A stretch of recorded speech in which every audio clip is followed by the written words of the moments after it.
ভাইরা আমার, আল্লাহ রাব্বুল আলামিন আমাদেরকে এমন এক মহাগ্রন্থ পবিত্র কুরআনুল কারীম দান করেছেন যে কোরআনে কারীমের মধ্যে আমাদের ইহকালীন জীবন এবং পরবর্তী জীবন, এই জীবনের উপরে আখিরাতের জীবন রয়েছে। এই উভয় জীবনের সমস্ত বিষয়বস্তু, সমস্ত জ্ঞান বিশদভাবে আমাদেরকে বলে দিয়েছেন এই পবিত্র কোরআনে কারীমের মধ্যে। কিয়ামত পর্যন্ত মানুষ যদি এই কোরআন রিসার্চ করতে থাকে, গবেষণা করতে থাকে, তাহলেও তারা এই কোরআনের সমস্ত জ্ঞানগুলো একত্রিত করতে পারবে না, সমস্ত জ্ঞানগুলো তারা আয়ত্ত করতে পারবে না।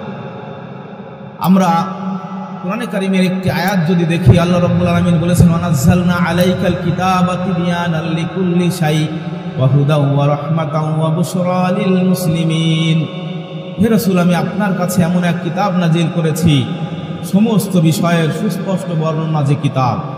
এই কিতাব সুপথ, এই কিতাব গাইড, সুসংবাদ এবং আল্লাহর পক্ষ থেকে অনুগ্রহ লিল মুসলিমিন, মুসলিম উম্মার জন্য।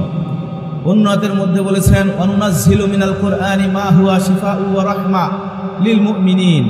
আমি কোরআনের এমন কিছু বিষয় আপনার কাছে নাজিল করি যেটা হলো আল্লাহর রহমত এবং আরোগ্য মুমিনদের জন্য। অন্য আয়াতের মধ্যে কোরআন সম্পর্কে আল্লাহ বলেছেন, হুদাল লিল মুত্তাকিন। এই কোরআন হলো আল্লাহ ভীরু মুত্তাকি মানুষদের জন্য সুপথ বা গাইড। অন্য আয়াতের মধ্যে আল্লাহ রাব্বুল আলামিন বলেছেন, হুদাল লিন-নাস ওয়া বাইয়িনাতিম মিনাল হুদা ওয়াল ফুরকান। এই কোরআন হলো পৃথিবীর সমস্ত মানুষের জন্য, অর্থাৎ সমগ্র মানবতার জন্য এই কোরআন হলো গাইড, সুপথ, যেটা পথ দেখায়, পথ প্রদর্শনকারী।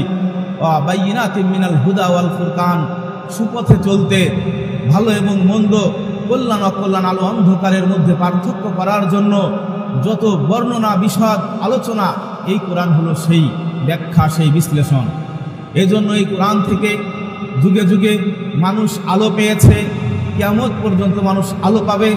এবং এই দুনিয়ার মধ্যে আর দুনিয়ার ওপারের জীবনে এমন কোনো কিছু নেই যা এই কোরআনে কারীমের মধ্যে নেই। এই জন্য আমাদেরকে এই কোরআনে কারীম বেশি বেশি করে পড়তে হবে, এর বিষয়বস্তুগুলো মানুষের মধ্যে তুলে ধরতে হবে।